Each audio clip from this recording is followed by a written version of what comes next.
మీ పేరు బొబ్బిలి పులి. అసలు పేరు బొబ్బిలి పులి. మీకు తల్లిదండ్రులు పెట్టిన పేరు బొబ్బిలి పులి, బొబ్బిలి పులి, బొబ్బిలి పులి. ఎన్నిసార్లు చెప్పాలి? జ్ఞాపకం వచ్చాయా ఈ డైలాగులు? ఈ కోర్టు సీన్ ఏ సినిమాలో గుర్తుకొచ్చిందా? కోర్టు బోనులో నిలబడి గర్జించిన ఆ పులి బొబ్బిలి పులి. 4 దశాబ్దాలు దాటిన బాక్సాఫీస్ మీద ఆ పులి విసిరిన పంజా గుర్తులు ఇంకా చెరిగిపోలేదు. ఆ పులి టీవీ, ఆ దర్పం అందించిన ఆ ఎనర్జీ ప్రేక్షకులు ఎప్పటికీ మర్చిపోలేదు. పంజాతో కొడితే అది పెద్ద పులి, డైలాగులతో కొడితే అది బొబ్బిలి పులి. అందుకే 44 ఏళ్ల తర్వాత కూడా పులి బొబ్బిలి పులే. తెలుగు సినిమాల్లో రాయల్ బెంగాల్ టైగర్ బొబ్బిలి పులి. ఈ సినిమాలోని క్లైమాక్స్ సీన్ ఒకసారి గుర్తు చేసుకుందాం. నాకు ఒక అవకాశం ఇస్తారా ఎవరన్నా? చెప్పండి. హైకోర్టుకు వెళ్ళడానికి నాకు అవకాశం ఉందా? అవును, ఉంది. హైకోర్టుకు వెళితే ఏం జరుగుతుంది ఎవరన్నా?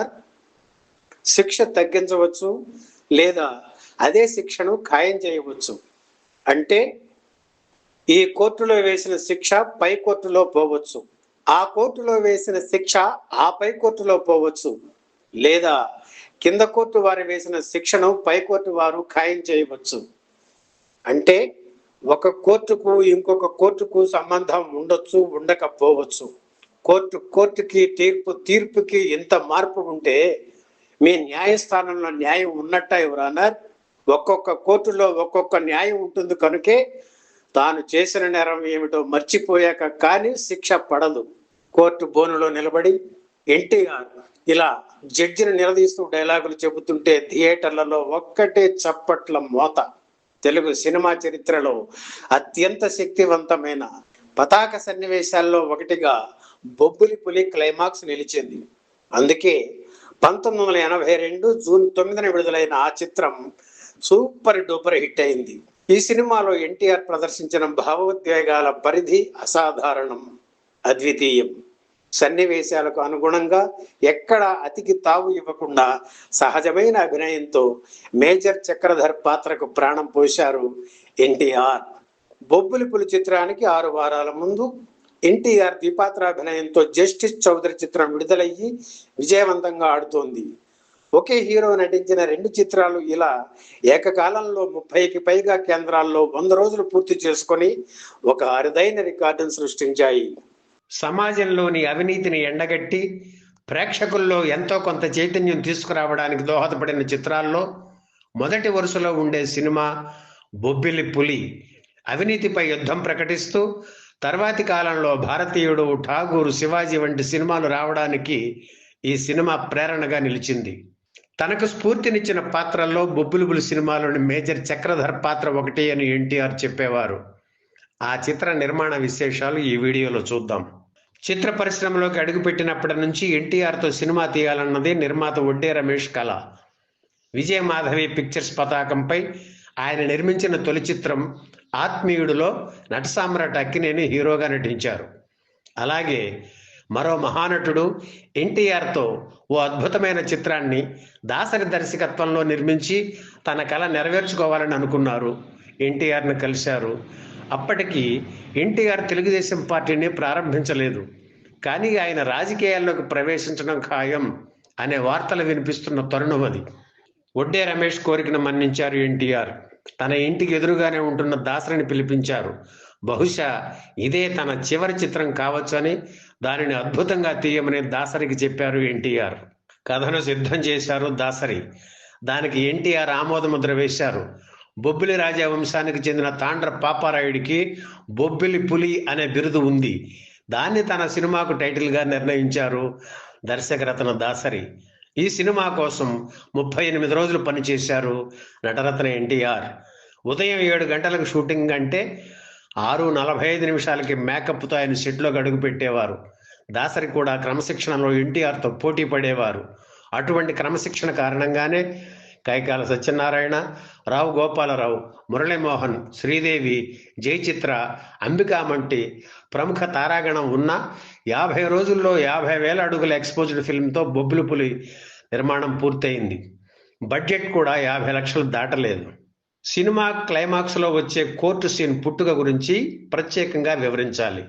బొబ్బిలి పులి చిత్రం ప్రారంభించే ముందు దాసరిని ఒకే ఒక్క కోరిక కోరారు నిర్మాత వడ్డే రమేష్. సార్, మీరేం చేస్తారో నాకు తెలియదు. మన సినిమా క్లైమాక్స్ యాక్షన్ సీన్స్తో రొటీన్గా ఉండకూడదు. ప్రేమాభిషేకంలో చివరి 30 నిమిషాలు చూసి జనం ఎంత తన్మయులయ్యారో మన సినిమా క్లైమాక్స్ చూసి అంతకు మించి పొంగిపోవాలి అని. రమేష్ను దాసరి అబ్బాయి అని పిలుస్తారు. ఆయన అలా చెప్పగానే ఓకే అబ్బాయి అన్నారు దాసరి. చెన్నైలోని ఏవిఎం స్టూడియోలో కోర్టు సెట్ వేశారు. ఎన్టీఆర్ను 9 గంటలకు సెట్కి రమ్మన్నారు దాసరి. 1 గంట ముందే సెట్కి వెళ్ళారు దాసరి. సెట్లో ఒక మూల కూర్చున్నారు. కోర్టు సీన్ అప్పటికే రాసేశారు. మది నిండా ఏవో ఆలోచనలు. కోర్టు సీన్ మార్చి రాయాలని అనిపించింది. వెంటనే రాయడం మొదలుపెట్టారు. ఏకధాటిగా 45 పేజీలు రాసేశారు. ఎన్టీఆర్ 9 గంటలకు సెట్లోకి అడుగుపెట్టారు. తదేక దీక్షతో డైలాగులు రాస్తున్న దాసరిని చూశారు ఎన్టీఆర్. ఆయన్ని డిస్టర్బ్ చేయవద్దని తను ఓ మూలకు వెళ్ళి కూర్చున్నారు ఎన్టీఆర్. డైలాగులు రాయడం ముగించి దాసరి టైం చూసుకుంటే 11 గంటలయ్యింది. ఎన్టీఆర్ సెట్కి వచ్చి తన కోసం ఎదురు చూస్తున్నారని తెలియగానే కంగారు పడుతూ ఆయన దగ్గరికి వెళ్ళారు దాసరి. సారీ సార్, సీన్ని మార్చాను, అందుకే లేట్ అయిందన్నారు. ఇట్స్ ఆల్ రైట్, సీన్ చెప్పండి అన్నారు ఎన్టీఆర్. ఎమోషన్తో ఆ సీన్ మొత్తం చదివేశారు దాసరి. అంతా విని ఒక్క క్షణం కళ్ళు మూసుకున్నారు ఎన్టీఆర్. తర్వాత, బ్రదర్, ఈ పూట షూటింగ్ వాయిదా వేసి మధ్యాహ్నం నుంచి పెట్టుకుందామా అని అడిగారు. ఆయనకి ఏదో పని ఉంది కాబోలు అనుకుని ఓకే సార్, అలాగే చేద్దాం అన్నారు దాసరి. షూటింగ్ స్పాట్ నుంచి ఎన్టీఆర్ సరాసరి మెరీనా బీచ్కి వెళ్ళారు. ఎవ్వరూ లేని ఏకాంత ప్రదేశంలో కూర్చొని తనతో తెచ్చుకున్న సీన్ పేపర్ తీసుకొని డైలాగులు ప్రాక్టీస్ చేయడం ప్రారంభించారు. ఆ తర్వాత మళ్ళీ సెట్కి వచ్చారు. లంచ్ అయిన తర్వాత మళ్ళీ షూటింగ్ మొదలైంది. సీన్లో పాల్గొనే ముందు నాగరా ముందున్న సౌండ్ రికార్డిస్ట్ దగ్గరికి వెళ్ళి తన వాయిస్ ఎలా ఉంటుందో చెప్పి ముందే సెట్ చేయించుకున్నారు ఎన్టీఆర్. చిన్న చిన్న షాట్స్లో తీస్తే ఎమోషన్ మిస్ అవుతుందని సింగిల్ టేక్లో తీద్దామని ఎన్టీఆర్ అనగానే సరేనన్నారు దాసరి. ఆవేశంతో అనర్గళంగా ఎన్టీఆర్ డైలాగులు చెబుతుంటే దాసరి కట్ చెప్పడమే మర్చిపోయారు. That is NTR. బొబ్బిలి పులి చిత్రానికి రికార్డు టైంలో డబ్బింగ్ పూర్తి చేశారు ఎన్టీఆర్. ఉదయం 9 గంటలకు మొదలుపెట్టి సాయంత్రం 4 గంటలకల్లా డబ్బింగ్ పూర్తి చేశారు. వస్తాను బ్రదర్, పరిశ్రమతో ఇక రుణం తీరిపోయింది, టాటా అని చెప్పారు ఎన్టీఆర్. ఆ మర్నాడు హైదరాబాద్లో తెలుగుదేశం పార్టీని ఏర్పాటు చేయడానికి వెళుతున్న ఎన్టీఆర్కు వీడ్కోలు పలికారు దాసరి, వడ్డే రమేష్. 1981 ఆగస్టు 1న ప్రారంభమైన బొబ్బిలి పులి చిత్రం 1982 ఏప్రిల్ 7న విడుదల కావాలి. మార్చి 29న తెలుగుదేశం పార్టీని ఏర్పాటు చేస్తున్నట్లు ఎన్టీఆర్ ప్రకటించారు. ఈ నేపథ్యంలో మార్చి 31న సెన్సార్ కోసం అప్లై చేశారు నిర్మాత వడ్డే రమేష్. అప్పటి నుంచి జూలై 6న సెన్సార్ సర్టిఫికెట్ చేతికి వచ్చే వరకు మధ్యలో ఆసక్తికరమైన పరిణామాలు ఎన్నో జరిగాయి. తెలుగు సినిమా చరిత్రలోనే బొబ్బిలి పులి సెన్సార్ ఒక మరపురాని అధ్యాయం. ఈ సినిమా సెన్సార్ సమయంలోనే తెలుగు చిత్ర పరిశ్రమలోని రాజకీయాలు, వ్యక్తిగత కక్షలు బయటపడ్డాయి. సినిమాను మొదట చూసిన ఎగ్జామినింగ్ కమిటీ చిత్రాన్ని నిషేధించాలని నిర్ణయించింది. ఈ చిత్రం తెలుగుదేశం పార్టీ ఆశయాలకు అనుగుణంగా రూపుదిద్దుకున్నదని, అందుకే నిషేధించాలని సెన్సార్ వారి నిర్ణయం. దాన్ని అంగీకరించకుండా రివైజింగ్ కమిటీకి వెళ్లారు నిర్మాత వడ్డే రమేష్. అక్కడ కూడా సినిమాను నిషేధించాలన్నారు. దాసరి అంగీకరించలేదు. సెన్సార్ వారిపై న్యాయ పోరాటం ప్రారంభించారు. మరోపక్క ఈ సినిమా కోసం ఎన్టీఆర్ అభిమానులు ధర్నాలు, నిరాహార దీక్షలు ప్రారంభించారు. ఒక సినిమా విడుదల కోసం ఇలా చేయడం చలనచిత్ర చరిత్రలో అదే ప్రథమం. చివరికి ఢిల్లీలోని సమాచార, హోంశాఖల అధికారులు, డిఫెన్స్ అధికారులు బొబ్బిలి పులి చిత్రాన్ని చూసి అందులో అభ్యంతరకరమైన సన్నివేశాలు లేవని చెప్పారు. దాంతో సెన్సార్ ఈ చిత్ర ప్రదర్శనకు ఆమోదముద్ర వేసింది. అలా సెన్సార్ అవరోధాలను దాటుకుని 1982 జూలై 9న బొబ్బిలి పులి చిత్రం విడుదలైంది. తెలుగునాట తొలిసారిగా 100కు పైగా థియేటర్లలో విడుదలైన చిత్రం బొబ్బిలి పులి. బొబ్బిలి పులి చిత్రంలో యాక్షన్ పార్ట్, రక్తపాతం ఉందని కొన్ని కట్స్తో ఏ సర్టిఫికెట్ ఇచ్చింది సెన్సార్ బోర్డు. అప్పట్లో స్టార్ హీరోల సినిమాలకు ఏ సర్టిఫికెట్ ఇస్తే అవి జనాన్ని ఆకట్టుకోవనే సెంటిమెంట్ ఉండేది. దాన్ని పటాపంచలు చేసింది బొబ్బిలి పులి. అనూహ్య విజయం సాధించింది. సినిమా తొలివారం వసూళ్లు ప్రకటించే సాంప్రదాయం ఎన్టీఆర్ నటించిన అగ్గిపిడుగు చిత్రంతో మొదలైంది. ఆ తరువాత అగ్గి బరాట, గండికోట రహస్యం, అన్నదమ్ముల అనుబంధం వంటి చిత్రాలకు మొదటి రోజు వసూళ్లు కూడా ప్రకటించారు.